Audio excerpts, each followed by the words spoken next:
May the Lord be with you.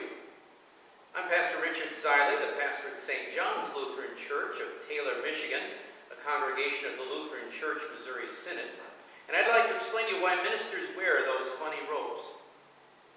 Now, I've come out to you in my medieval underwear. That is this cassock here. It's not technically a robe. It's the undergarment that people wore in the Middle Ages. And people got used to seeing it as the foundational garment for everything else that they wore. But where do those robes come from that the ministers wear in most churches? Well, think of pictures you've seen of Jesus and his disciples. What were they wearing? What color were they wearing? They were wearing white. And it was something that went down to the ground. Makes sense? In a hot place like Palestine, you want something that's light and will reflect the sun, something that will keep the dust off your ankles, and those usually have a hood, don't they? And again, that makes sense. Many of modern vestments include the hood sewn right in, as you see there. So when the disciples were sent throughout the Roman world to preach the gospel, they wore their ordinary street clothes, their white robe, which the Romans called an alb. The alb was kind of a chalk white. The Latins had another word for brighter white, the bleached white. That's the candide. Those are robes worn by people who were hoping to be elected to office. And that's where we get the word candidate, from the whiter robes of those seeking public office in Rome. But the clergy wore their alb gowns, their kind of off-white robes. And during the first couple of centuries, people were coming in from Germany into the Roman Empire, and they introduced a new fashion craze for men. It's called pants. And the clergy didn't know, how long is this trend going to last? I mean, after all.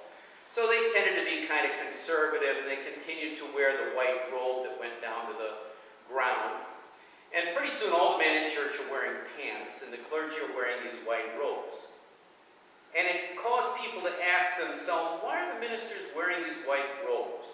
Well, the easy answer would be to say this is what Jesus and the apostles wore, and that was reason enough for most people. But they started to think of other things. They thought about, they remembered in Revelation that the victors are given a white robe to wear. They thought about the Hebrew meaning of white. That's the royal color for the Hebrews, not purple, but white. They thought of all the associations with white, being sinless, etc. And so they realized that there's some symbolic meaning in those white robes. And they developed a set of prayers for the ministers to use when they put on their robes. For example, when you get dressed for doing a divine liturgy, the Holy Communion, you'd start with the amice. And the amice was the hood. And so you put it on over your head like this, and then tie it around. Because the service is being done indoors, you don't need it as a hood. But we remember. And the prayer asks to put on the helmet of salvation to ward off evil influences. And then you have the alb itself, that white robe.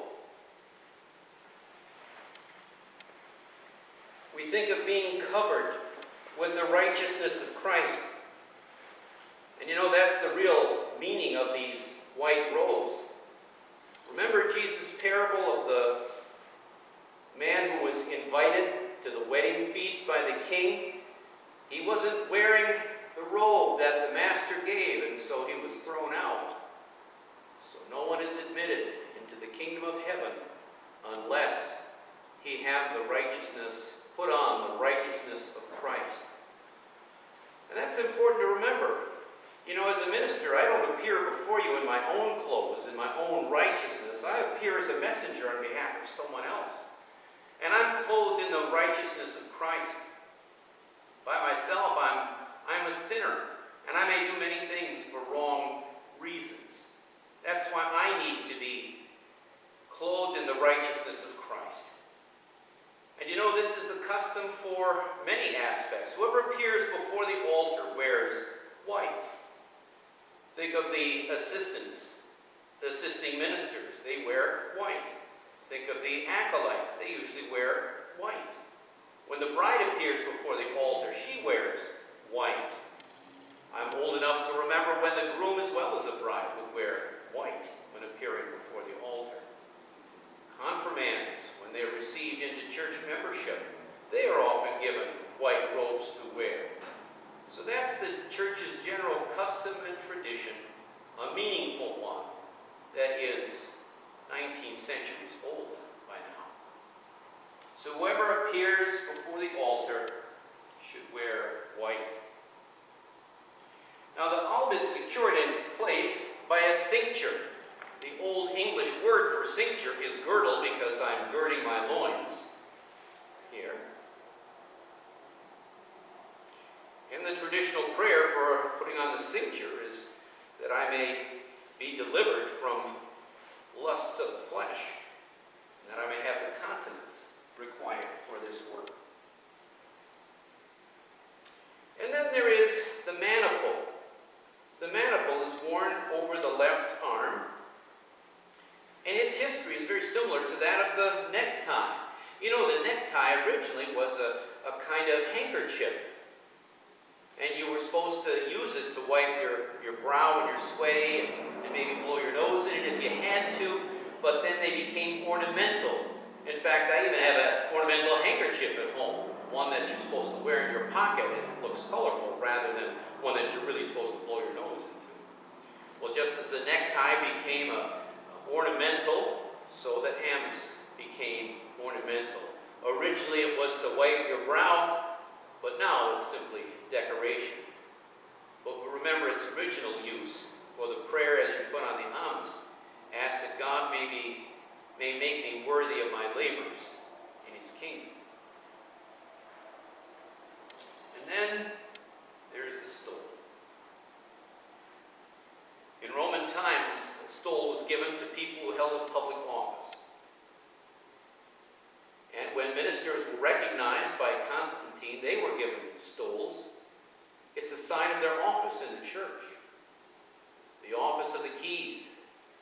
To forgive sins by the word and sacrament. So while anyone who appears before the altar wears white, only those who have been ordained to an office wear a stole.